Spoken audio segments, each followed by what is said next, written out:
লাশ আসেল মার্জিয়ার ঘরের দক্ষিণ সাইডে ডুবাত গাড়া। মার্জিয়ার মা লাইট অফ করে লিয়েছে। ওই সময়টায় কিন্তু তাই লাশ উঠাই লিয়েছে, উঠাইয়া অবজারভেশন করে যে আশপাশ কেউ আসেনি। আব্বা পেরেশান, মুনতাহারে খুঁজাইরা। আমার সব কিছু দিয়ে, আমার হোল লাইফ দিয়ে চাইছে আমার বোন ফেরত পাওয়ার লাগি। প্রথম দিনও আমার বোন মারি লিয়েছে।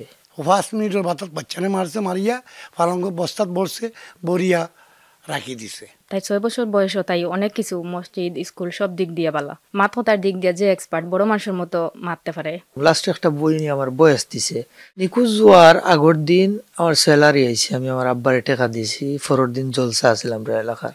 আমি খাজো যাওয়াত কাজ শেষ করার পরে নর্মালি আমি ফেসবুকে ঢুকছি, খাম শেষ করি আমি ঢুকে দেখি নিখোঁজ মুনতাহা।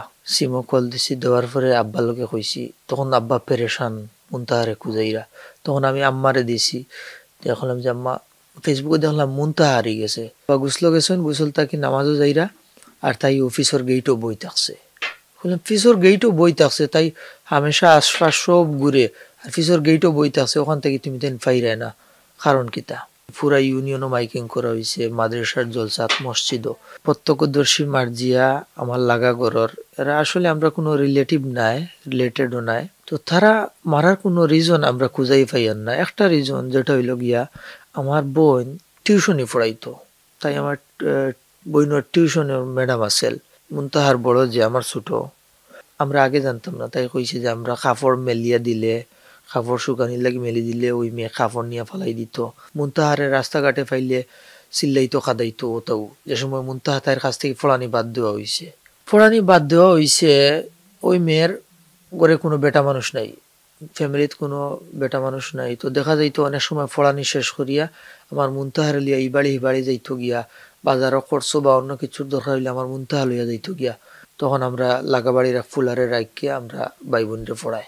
তো তারার লগে আমরা কোনো দুশ্মনী না, বরংস তারা হেল্প করছি, তারা এখানে টাকার সুযোগ সুবিধা করে দিছি। এলাকার মানুষে চাইছে তারারে বাইরে করে দিলেই তো, বিকজ তারা অসহায়। আমার জানা মতো মার্জিয়ার যে আম্মা প্রত্যক্ষদর্শী, তানোর একটা বিয়া হইছে কই, পরে মার্জিয়া জন্মর পরে তানে ডিভোর্স দিলাইছে। তখন হোমলেস হইয়া আমরা এলাকাতে আইছি। আর মার্জিয়ার নানির বাড়ি কই বা মার্জিয়ার মার বাবার বাড়ি কই, তা কইতে পারতাম না সঠিক। মুনতাহার লাশ কিলা পাওয়া যায়? মুনতাহার লাশ মার্জিয়ার উপরে একটু সন্দেহ আইছে, আর আমার বইনর কথাবার্তার কারণে একটু সন্দেহ আইছে তারার উপরে। তখন সন্দেহজনক ভাবে মার্জিয়ারে পুলিশে ধরিয়ে নিছে গিয়া। নেওয়ার পরে তার মারেও চাইছিল নিত। তখন তার নানি বয়স্ক মানুষ, সাওয়ার খেও নাই, তখন তার মারে রাখা হয়েছে। এতে আমার বাবা সুপারিশ করছেন যে তুমি যদিও আসামিও, এরপরেও আমি তোমার নিতাম না, তোমার বিকজ তোমার বড় বয়স্ক মা, তোমার বয়স্ক মা রেখে চাইব। এলাকার মানুষ কিছু মনে করো একটু নীরবে বই থাকছে, আড়াল থাকি মার্জিয়ার ফ্যামিলিরে ফলো করে। আর থানার থাকি ধরেন কলাইছে যে না মার্জিয়া উদোষী, তখন এলাকার মানুষ দূর থাকি ফলো করে। যে তখন রাত 3টা, আনুমানিক 3টা 10-15 মিনিট আমার লাগাবাড়ির যে ওই যে মোটর দাতা যে ইন্টারভিউ দিয়েছেন, তান বাসার মানে বারিন্দাত বই থাকছে। তখন তাই আন্দার বই থাকছেন।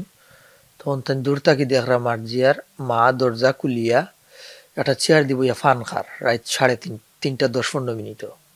তখন তান একটু সন্দেহ হয়েছে যে এত রাত ওই মহিলা এখানে বইয়া ফান খায় লাইট জ্বালাইয়া। তখন তাই থানোর লাইট অফ করিয়া, থানোর বারিন্দার লাইট অফ করিয়া তাই একটু একটু করে মার্জিয়ার ঘরের দিকে আগুইরা। হঠাৎ ইয়া দেখেন মার্জিয়ার মা লাইট অফ করে লিয়েছে। ওই সময়টায় কিন্তু তাই লাশ উঠাই লিয়েছে, উঠাইয়া অবজারভেশন করে যে আশপাশ কেউ আসেনি। তখন হঠাৎ লাইট অফ করছে, অফ করিয়া আমার বোনরে কুলে লইছে, ওর ফুরকিত ফেলাইতো। ওই যে পুরুষ আর ওর ফুরকিত ফেলাইতো, ওই একটাই ফুরকি আমরা এখানে বড়, এটা ফুরকি বলতে ফিশারিও। উনি লাইট অফ করা দেখিয়া তাড়াতাড়ি আগাইছে মার্জিয়ার ঘরের দিকে, আইয়া দেখে যে কিতে একটা জিনিসে মানে ডাকের লড়ের। তখন উনি লাইট মারছে, লাইট মারি দেখে মার্জিয়ার সামনে, উনি আর হে সামনে। তখন মার্জিয়ার মা আত্মা কি মুনতাহারে ফেলে দৌড় মারছে।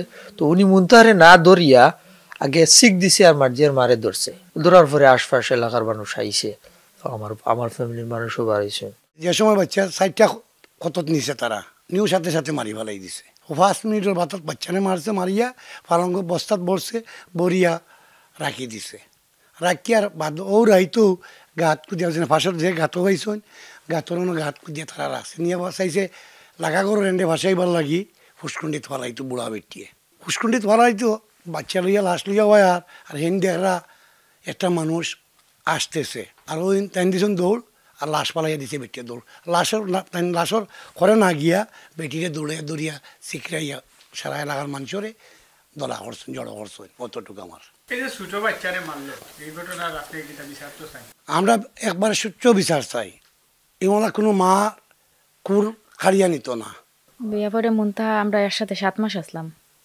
মুনতাহা ছোট মানুষ তো, তাই যে গরুর মাসে নিয়ে মারছেন ও গরু মানুষের লগে যাইতো আইতো, তারাও আমরা লগে আসলা, আসা যাওয়া করতা, কোনো ঝামেলা আসলো হরে আমার জানা নাই। বয়সনে মানুষ বেশি পড়ালেখা সব দিক দিয়া হুশর দিক দিয়া বেশি আর কি, তাই পড়ালেখা তো অনেক বালা। তাই 6 বছর বয়সও তাই অনেক কিছু মসজিদ স্কুল সব দিক দিয়া বালা। মাত কথার দিক দিয়া যে এক্সপার্ট, বড় মানুষের মতো মারতে পারে। আমরা তাই যে একজন ছোট নাবালিক বাচ্চারে নিয়ে এইভাবে হত্যা করছেন, দোষ করলে তো ফ্যামিলির বড় হরের লগে এর করতা, তাইরে যে মারছেন একজন ছোট মানুষ, এর বিচার চাই আমরা সবে, সারা বাংলাদেশের মানুষও এর বিচার চায়। এখন কয়জনের ধরছে পুলিশ? প্রথম দিন রাত্রে তো মার্জিয়ার মা মার্জিয়ার নানিরে নিয়ে নেওয়া হয়ে গেছে। পরে মেবি তার মার্জিয়ার নানি অসুস্থ, পরে মনে সারি দিছে। আর মার্জিয়ার মা স্টেটমেন্টে আরো 3 জন নেওয়া হয়েছে। ধারণা করি আর তারাও দোষী, আমরা ধারণা করি। আর বিকজ প্রথমে তো ধারণা করছি না, ওই মানুষগুলো আমরা ফ্যামিলিতে আইছে যখন মুনতাহা হারাইছে। পরে যে সময় মার্জিয়ার মা স্টেটমেন্ট এরারে নেওয়া হয়েছে, তো নিশ্চয় তারাও আসামি। নাজমা নামে একজন, ইসলামউদ্দিন, নিজামুদ্দিন নামে একজন, 3 জনকে পরে নেওয়া হয়েছে। ইয়া তো আপনার মুনতাহা তো আপনার মায়ার বোন, জি আর তাই তো নিষ্পাপ নির্দোষ, জি ভাইয়া, এই ঘটনার তো বিচার চাই।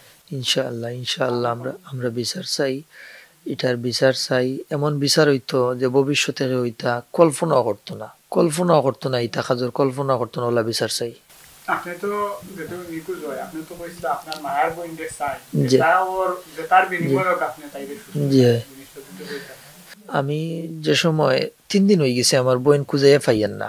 প্রথমে ভাবছি আল্লাহর হুকুম হইছে, মেবি সাঁতার জানে না আমার বোন, আশপাশ তো পুকুর ডুবা ডাবা আছে, মেবি হঠাৎ ফড়ি গেছে। নর্মালি মানুষের বাচ্চা কাচ্চা ফোড়ে, ভাই বোন ফোড়ে, মানুষে তো সবর করে। তো আমি ভাবছি ইলান কিছু হয়ে গেছে। যতটুকু করার ফায়ার সার্ভিস জালুয়ান টালুয়ান ফুরকিত ফেলাইয়া খুঁজাইছি। 3 দিন পার হওয়ার পরে তখন অন্যরকম ফিলিংস আইছে যে কনফার্ম আমার বোন আর ফুরকিত না, আমার বোনটা কেউ কিডন্যাপ করছে। 3 দিনের পরে আরো 1 দিন গেছে, তখন এখনো কইরাম যে আমার বোন পাইছি না, সবার কাছে দোয়া চাই আর খুঁজানির লাগে আকুল আবেদন করি। আর তখন কইছি যে দেখি কেউ পার্সোনালি আমার লগে যোগাযোগ করেনি, কোন তার বিনিময়ে আমার বোন রে ফেরত দেয়নি।